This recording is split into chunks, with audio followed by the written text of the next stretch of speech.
Salam sidang jemaat Tuhan yang terkasih.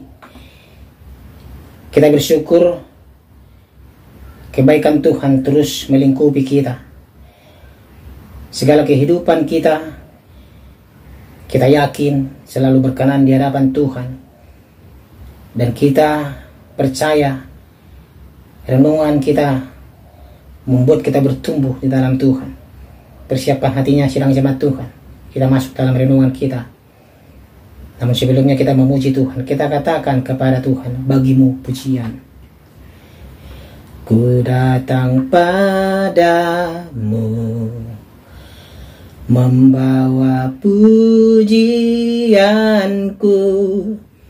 hanya kekuatan hadiratmu sanggup menjaga hatiku. Mendekat padamu, ku mau sentuh hatimu, biar ku melihat kemuliaan yang kau sediakan bagiku. Bagimu pujian, hormat kemuliaan, kaulah kebanggaan di dalam hidupku. Janjimu bersinar, buktikan kau besar, tiada yang sepertimu Yesus Tuhanku. Amin. Firman Tuhan untuk hari ini dan kita Pengkhotbah pasal 7 ayat 15 sampai 29. Demikianlah firman Tuhan.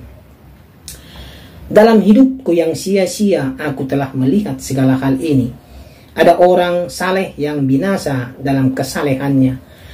Ada orang fasik yang hidup lama dalam kejahatannya. Janganlah terlalu saleh. Janganlah perilakumu terlalu berhikmat. Mengapa engkau akan membinasakan dirimu sendiri? Janganlah terlalu fasik. Janganlah bodoh. Mengapa engkau mau mati sebelum waktumu? Adalah baik kalau engkau memegang yang satu dan juga tidak melepaskan yang lain. Karena orang yang takut akan Allah luput dari kedua-duanya. Hikmat memberi kepada yang memilikinya lebih banyak kekuatan daripada 10 penguasa di dalam kota. Sesungguhnya di bumi tidak ada orang yang saleh, yang berbuat baik dan tak pernah berbuat dosa. Juga janganlah memperhatikan segala perkataan yang diucapkan orang, supaya engkau tidak mendengar pelayanmu mengutuki engkau. Karena hatimu tahu bahwa engkau juga telah kerap kali mengutuki orang lain. Pengejaran hikmat yang mengecewakan. Kesemuanya ini telah kuuji untuk mencapai hikmat. Kataku, aku hendak memperoleh hikmat, tetapi hikmat itu jauh daripadaku. Apa yang ada itu jauh dan dalam, sangat dalam. Siapa yang dapat menemukannya? Aku tujukan perhatianku untuk memahami, menyelidiki, dan mencari hikmat dan kesimpulan, serta untuk mengetahui bahwa kefasikan itu kebodohan dan kebebalan itu kegilaan. Dan aku menemukan sesuatu yang lebih pahit daripada maut, perempuan yang adalah jala, yang hatinya adalah jerat dan tangannya adalah belenggu. Orang yang di kanan Allah terhindar daripadanya, tetapi orang yang berdosa ditangkapnya. Lihatlah, ini yang kudapati, kata pengkhotbah, sementara menyatukan yang satu dengan yang lain untuk mendapat kesimpulan. Yang masih kucari tetapi tidak kudapati. Kudapati seorang laki-laki di antara 1000, tetapi tidak kudapati seorang perempuan di antara mereka. Lihatlah, hanya ini yang kudapati, bahwa Allah telah menjadikan manusia yang jujur, tetapi mereka mencari banyak dalih. Demikianlah firman Tuhan. Tema kita pada hari ini adalah jangan merasa bijak. Saudara yang terkasih, di dalam nama Tuhan Yesus Kristus. Sudah terlalu sering kita dengar nasihat pengkhotbah disebut sebagai cara yang cerdik di antara dua ekstrim. Di satu sisi, ia ingin mengatakan semua yang ada di bawah matahari adalah sia-sia. Seperti seolah-olah ia hendak mengatakan, kalau begitu janganlah menjadi terlalu suci dan janganlah menjadi penjahat secara terang-terangan.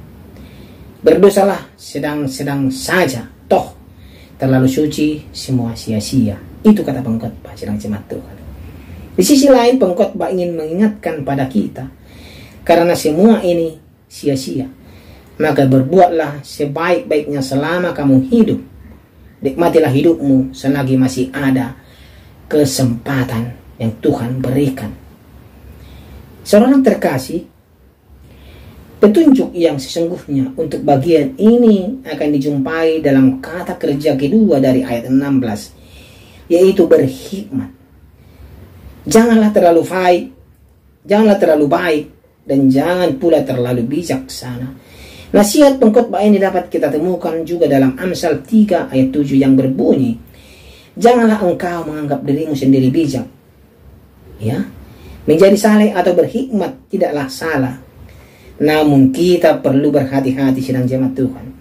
Sebab terlalu baik dan terlalu bijaksana dapat menjerumuskan kita dalam masalah penipuan diri. Alih-alih hidup beriman dan bijaksana, kita justru menjadi sombong. Jika manusia menjadi terlalu suci, terlalu benar, dan terlalu berhikmat dalam pandangan mereka sendiri, maka mereka menjadi terlalu suci dan terlalu berhikmat lebih dari orang lain. Saudara terkasih, yang sering kita alami, ada yang mengatakan, saya baik sekali, saya adalah orang baik, saya adalah dermawan. Tetapi terkadang ini adalah membuat jerat bagi dia. Akhirnya dia tinggi hati dan sombong karena dia dipuji-puji orang, diidolakan orang, ya, sedang jemaat Tuhan. Dan inilah yang membuat dan dosa itu mengintip di belakang dia, dan sewaktu-waktu dia akan menjerat dia dan menjerumuskan dia ke dalam dosa. Inilah yang ditekankan, inilah yang mau dikatakan oleh pengkhotbah ini. Karena semuanya akan sia-sia pada akhirnya.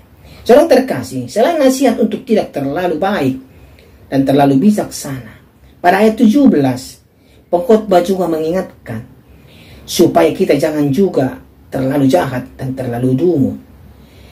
Hindarilah kedua-duanya. Jika kita takut kepada Allah, pastilah kita berhasil baik.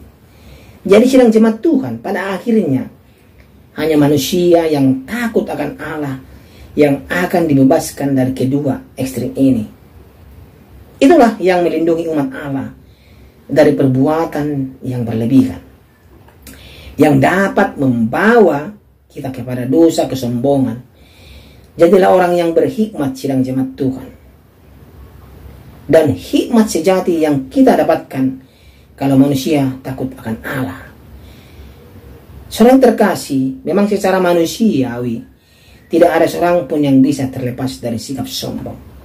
Bahkan secara rohani sekalipun, banyak orang yang menilai dirinya lebih suci dan lebih bijaksana dari orang lain.